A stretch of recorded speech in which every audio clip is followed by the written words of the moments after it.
Hey, welcome to the Young, Dumb, and In Love podcast, where we talk about building stronger and healthier marriages. I'm Julian. And I'm Brittany, and we want to thank you for being a part of the conversation. Hey, if you haven't already, make sure you subscribe and leave us a review so that we can get more connected with you.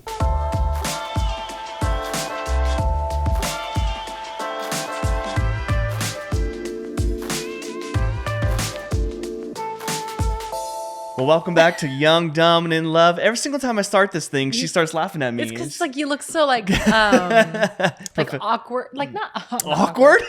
Like it's like whoa, like we're just talking, then it's all of a sudden. Yeah, I think I have something in my teeth too. By the way, let me see. Yeah. No. Okay. I think I got it out before you looked. Well, we're back. We're back. It hasn't been. We had an episode last week. I know. It's just we're off rhythm a little bit. We were doing it like consistently on a certain day. Our kids went back to school a few weeks ago, and man, if you have kids at home, like that is just a journey. Oh my Summer gosh. is a journey. Okay? Man, when they went back to school, I felt like I had so much time on my hands. I'm like, okay, I can actually do stuff. But then now. time goes by fast too. Yeah. You know? But it's been crazy. Yeah, so we're excited. And what I was thinking about today is how I look forward to these times where we get to sit down and chat and what a great community that Young, Dumb, and In Love is becoming. Yeah. And all these people who comment and send us messages and, hey, can you guys talk about this? Can you talk about that? I like when you whatever it is. It's fun. It's been really fun to kind of as it really starts to grow. I'm having a blast with TikTok. Yeah, Julian is the TikToker. Yeah, so I'm making it happen on TikTok. Yeah. I don't think you've even logged in or looked at it really, but I don't even have it on my phone. Yeah, so I don't even know how. So basically, got on TikTok because that's what you're supposed to do, right? If you want to grow your business, and we're on there, and so I'm making it happen. We're posting stuff. It's going off.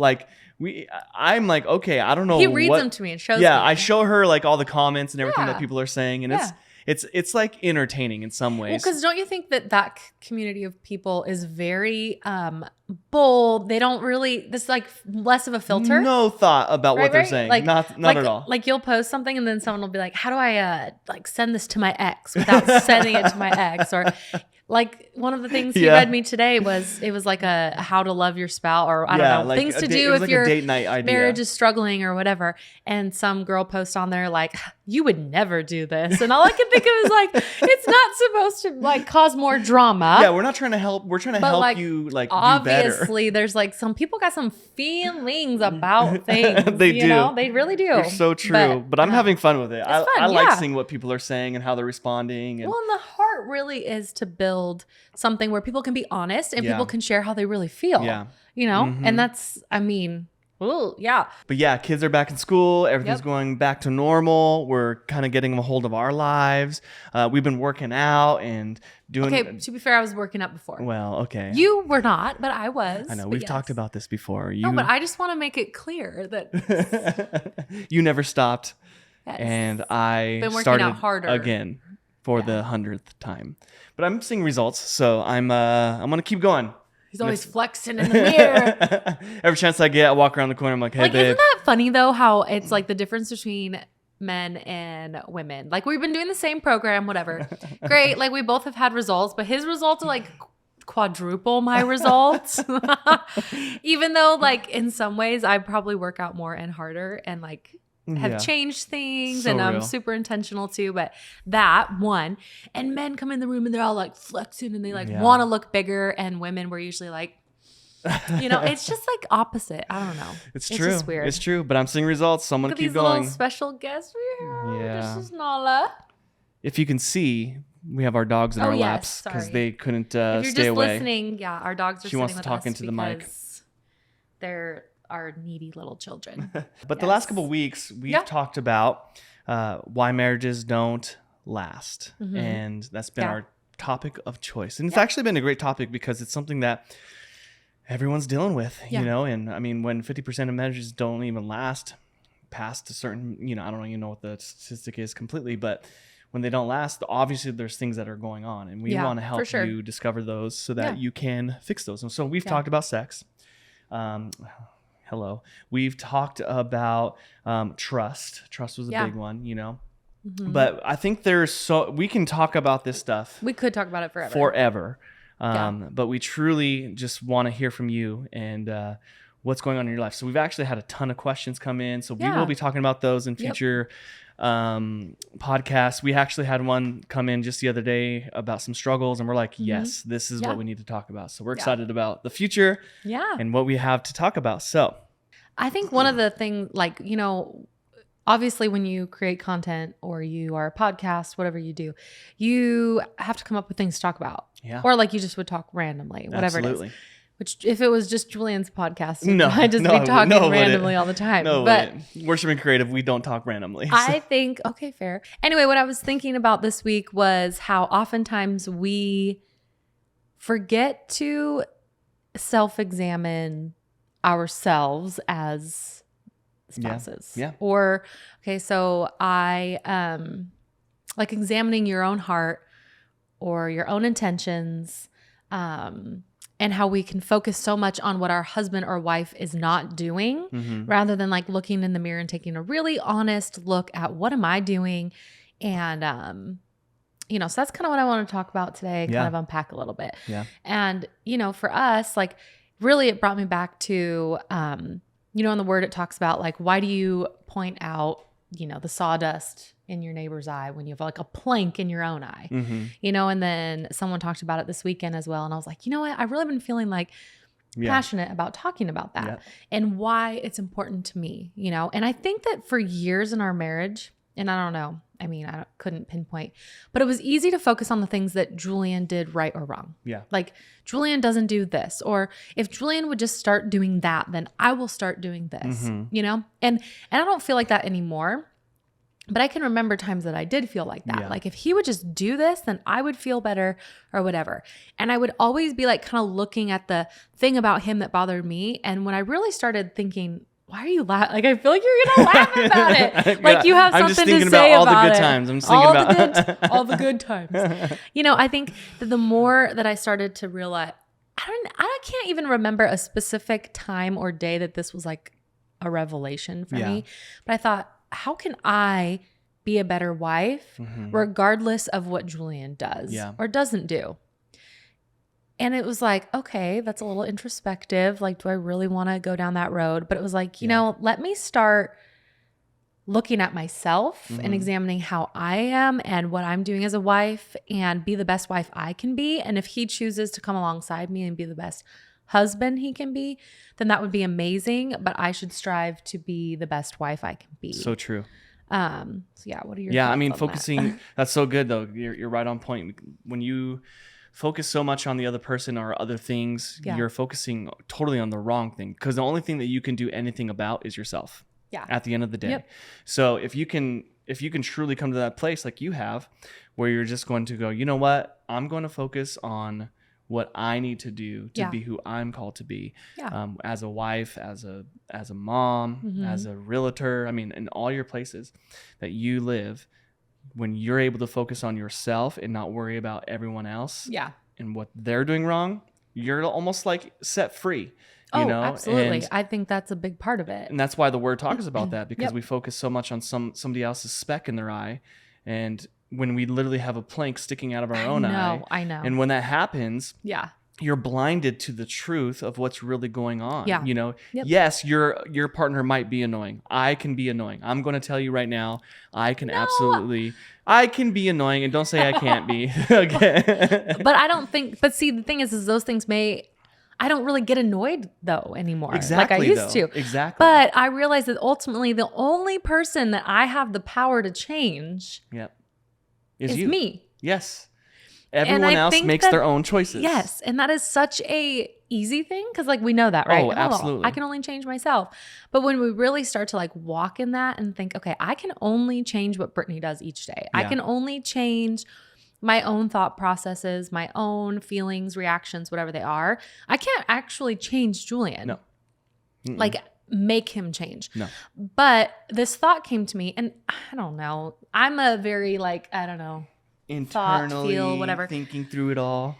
But okay, so if I start doing these things and I'm focusing on who I'm called to be and being the best wife I can be and not really pointing things out anymore, will it cause my spouse to want to come alongside me and go farther, you know, whether that be in their relationship with the Lord or things that they're doing, you know, but I'm giving them room to breathe. And I think a lot of times when we have something that we are annoyed by, we just like almost like suffocate our partner. Yes. You know, it's like, he really agree with you. Look, he's like, yes, babe, amen. yes. And I'm like, you know, you're a little too excited about these things. But I think about how we almost like suffocate and take the air out of the room. Yeah.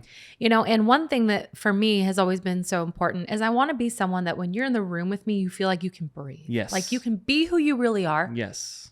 Even if that means you're changing or you're growing or you're trying to improve something, but that you feel the freedom to be exactly who you are, but also to progress. Yep. And I think that's what we all want, right? Yep. But this has been, I think, life-changing for our marriage, or marriage changing, and for me personally. Huge. It's been huge. You know, and 100%. I mean, I'm trying to think of like a specific example, but I can think of some, but because sometimes I'm like, you know, I don't really feel led to share this specific example. For sure. There are just things that I'm like, if he would just do that, if he would just do that. And when I finally kind of just like stopped maybe nagging about it, but kind of just maybe started initiating it, like whatever that might be, in a loving way without saying, I'm doing this because you didn't. Yeah. And that's the other thing too. It's like, we have to watch those responses. Like, don't then say, well, look at me. Like, I'm doing it and you're not doing it. Yeah, you know? what's wrong with you? Or like, I didn't work out so that Julian would work out. Yeah. You know, I think it's like, but it inspires me. Right. But in whatever it is, you know, and now I'm like, there might be things sometimes that will maybe trigger me to want to say something or do something. And I've just also learned to like pick my battles. I think that is a big, that's like, so obviously if you're going to like pull points out of this, I'd say number one, ultimately you are the only person that you can change. The only person that you have control over is yourself. You can't change your spouse. Yep. You can help them. You can love them. You can encourage them, but you can't change them. Yep. You know, you can't change your kids. You can love them. You can encourage them. You can teach them. You can guide them, but you can't necessarily change anybody. Yeah. And I think often so you can't change them. And would you really want to? Like when I think about the things, I'm talking a lot today. That's fine. Podcast, please go. I think a lot of times the very things that we find to maybe be bothersome, if those things actually really were gone or changed completely, we might even find ourselves to be a little sad about them. Yeah, for Not sure. all of them, but some of them. Like, oh man, like I think I kind of actually miss a little bit of that. You never want to get rid of someone's personality because something they do bothers you. For sure. You know? Well, the things that bother you, you probably thought were cute at the beginning. In the beginning, they may have been cute. Yes. Well, and I think that's true though. Like we talk about that. Like think about the things that you first fell in love with. Those might actually be things that now kind of piss you off. Yeah, so true. You know, like there are things that in the beginning you were like, oh, that's kind of endearing, or it's really sweet how he does that or says that or goes and does it. And now I'm like, no, you're too old for that. Stop it. You know? And so I think that's true. It's so true. It's so true. I think it happens more than we ever could imagine in our relationships. We love something about them. Right? Yeah, you attract first. First you attract. Yep. Then you attack. Yeah, and, exactly. And I think that's like sad. I mean, it's sad. My hair is doing a whole thing today, people. It's all right. It's sad, but it's also just like the truth. It's the sad truth. Yeah. It's the sad truth that it's like first we're like, yes, I would love you. And then all of a sudden we're like, I can't even be around you. And that's where you have to learn as couples to grow with each other, right? And so we're going to evolve. I'm not the same person I was when we first met. I'm just not. Yes, absolutely. You know, although I might have been super cute and you loved me, whatever. You're still super cute. I've changed, and that's normal. And you've changed. Yes, and that's the thing. Like a lot of times we think, why is it so different? I don't understand what happened in our marriage or blah, blah, blah.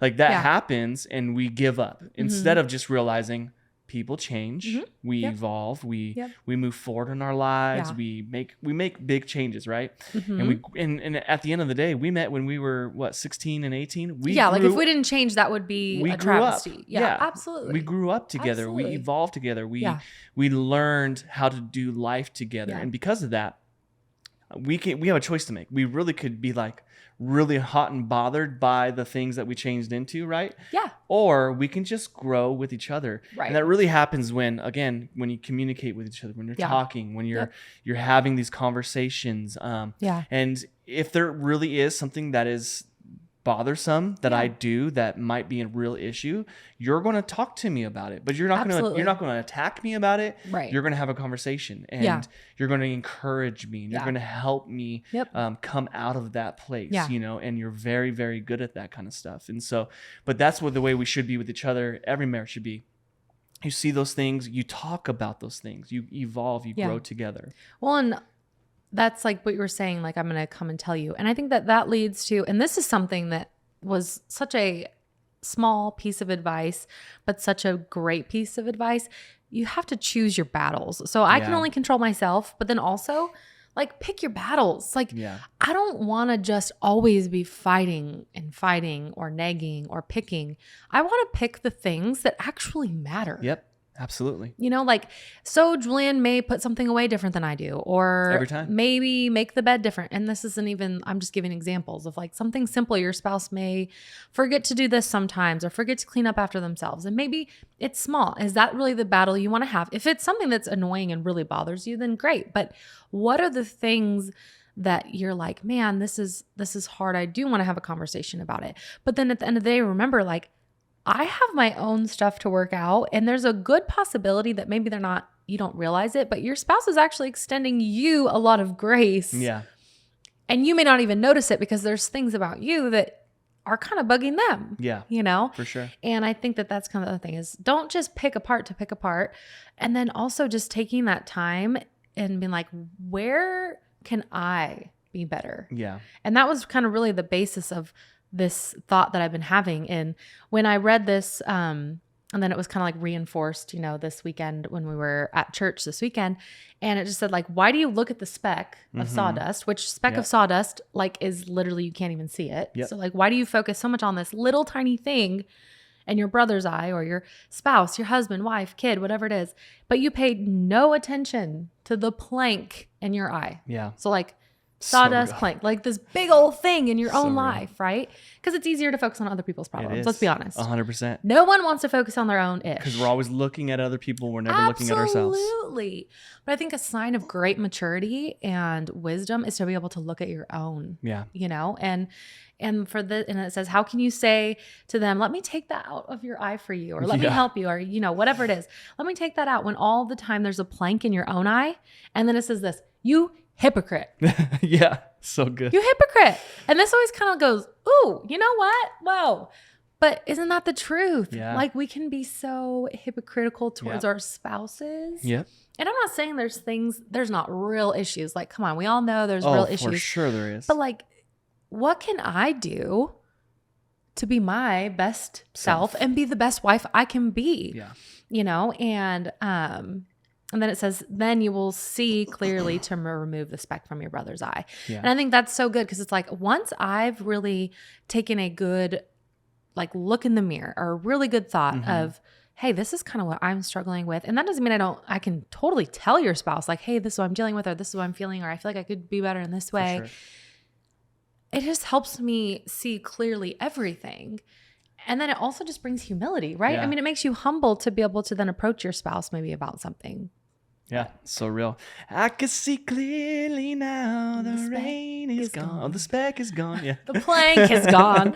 But it's so, like, it's true. And I think that this has been such for me, when I'm examining my own heart, my own actions, my own feelings, before I'm critiquing Julian's actions or feelings or whatever it is, it just helps me to remember my own flesh, my own issues, the things that he's having grace for me, and then in turn realizes, like, as much as grace as I've received, I want to give it back. And I think that's can be so powerful. It sounds so simple, and I think that's the hard part is simple. So many things that we talk about are so simple, but it's like, how can I be the best wife I can be?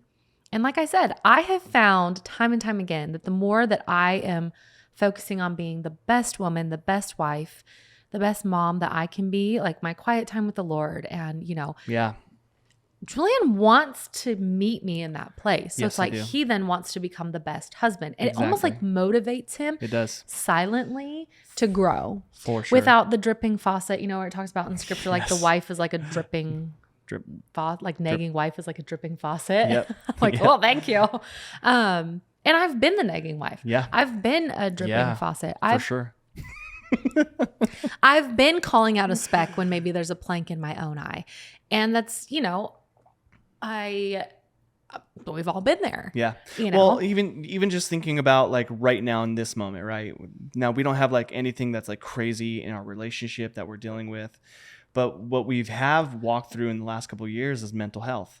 And I've never really experienced it. Mm-hmm. But the last couple of years, I've been struggling with it. And it has a lot to do with situations in my life and disappointment and different things like that, right? And it was so easy for me to put the blame on other people, right? Right. And sure, like things weren't perfect from other people and whatever, things happen and people aren't perfect. But at the same time, when I came to a place where I really felt set free was when I came to a place where I was able to look in my mirror and truly understand, okay, who is Julian really right now? Mm-hmm. Like what is going on inside of Julian? And so for instance, even like working out, like she was saying, I work out for 6 days and I feel like I'm Superman, right?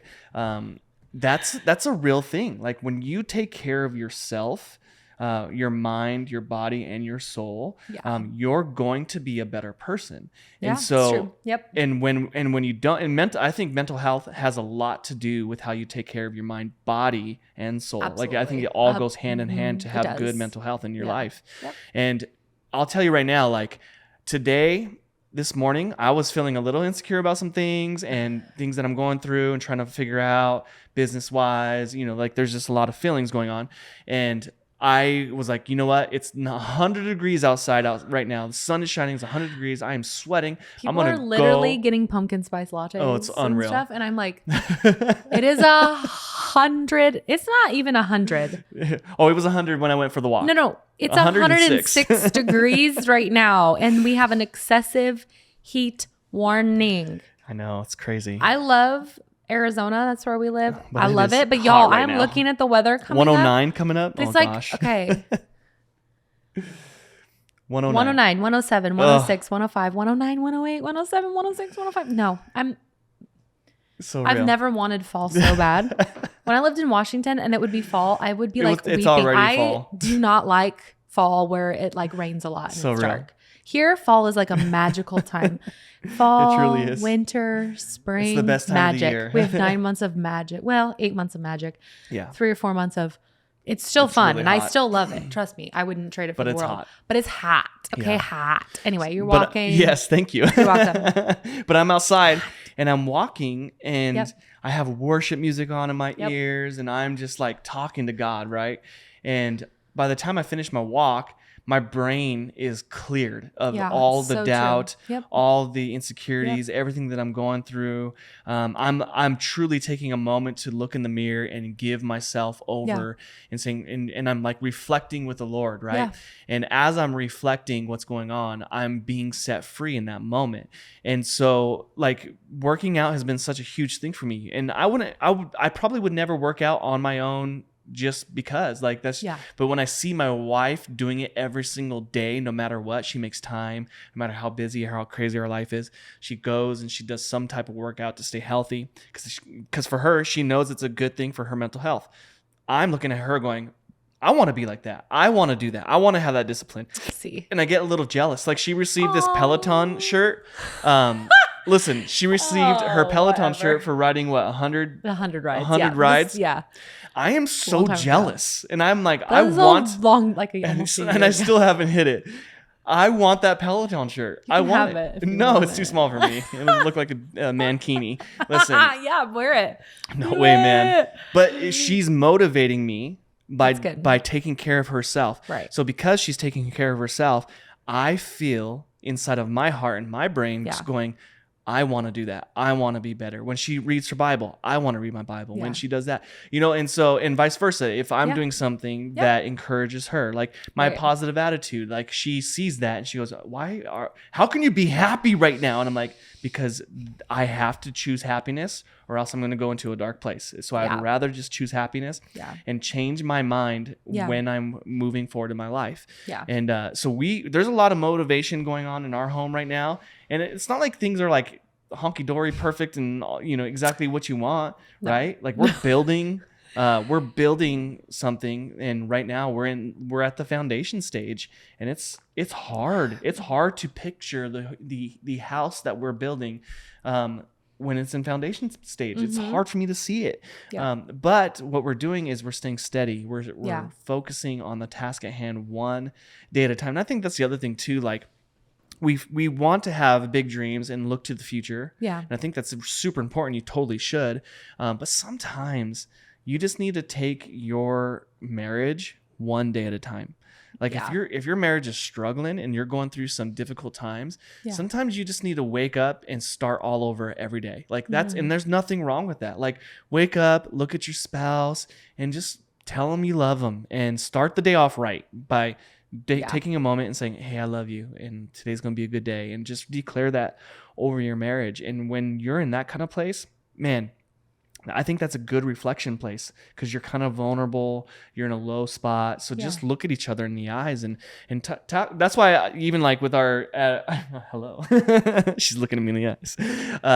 But even like with a lot of the marriage advice we've been doing for like social media and stuff, a lot of the things that I'm saying on there is just like simple. Like it's not hard at all. It's just like, write your wife a love letter. You guys should write them to each other and read them out loud at dinner to each other. Like stuff like that kind of helps you remember who you are, and it kind of helps you reflect on who your spouse is, and remembering the things you do love about them, you know, because it's like she said, it's so easy to focus on the negative things and the things that are the little speck in their eye, and you want to do that. But if you can just start to just change your perspective on what you and look at yourself, okay, how can you make yourself better? And then secondly, look at your spouse and remember the good things that you love about them, and help them remember who they are. Yeah.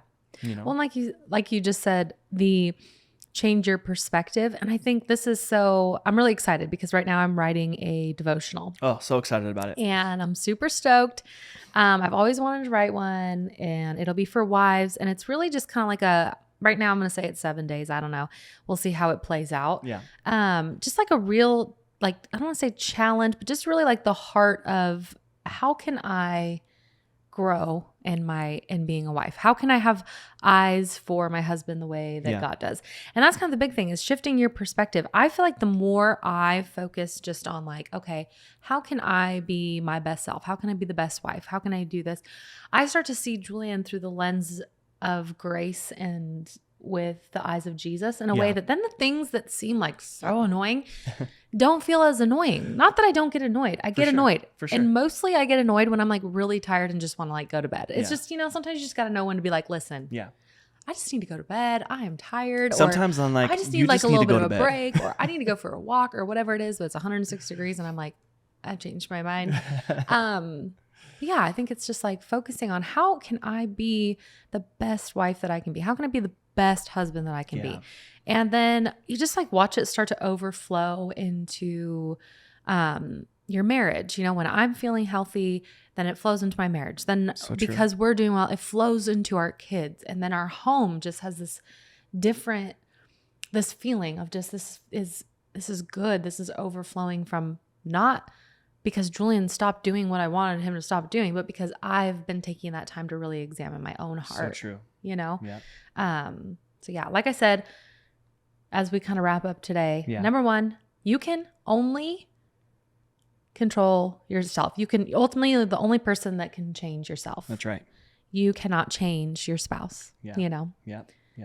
Focus on yourself. You know, and I think too, and not in a selfish way. I think that's kind of one thing I want to make sure that doesn't get caught today either, is like, when I say focus on yourself, I'm saying focus on the things that you can grow in, that you can improve in. Don't be selfish, you know, obviously, but instead of picking out what your spouse is doing wrong, find something in yourself that you're like, you know what, I'm going to grow in this area. That's good. That's good. You know, and then just making sure that when you do have those conversations, that they're wrapped in love, and that you're picking the battles. Like, does this really matter? And I think that can be so like you just can get so caught up in things. Well, and it could be life-changing if you truly just think about your battles. Like when they come and they rise, is this really worth an argument? Nah, not really. Yeah.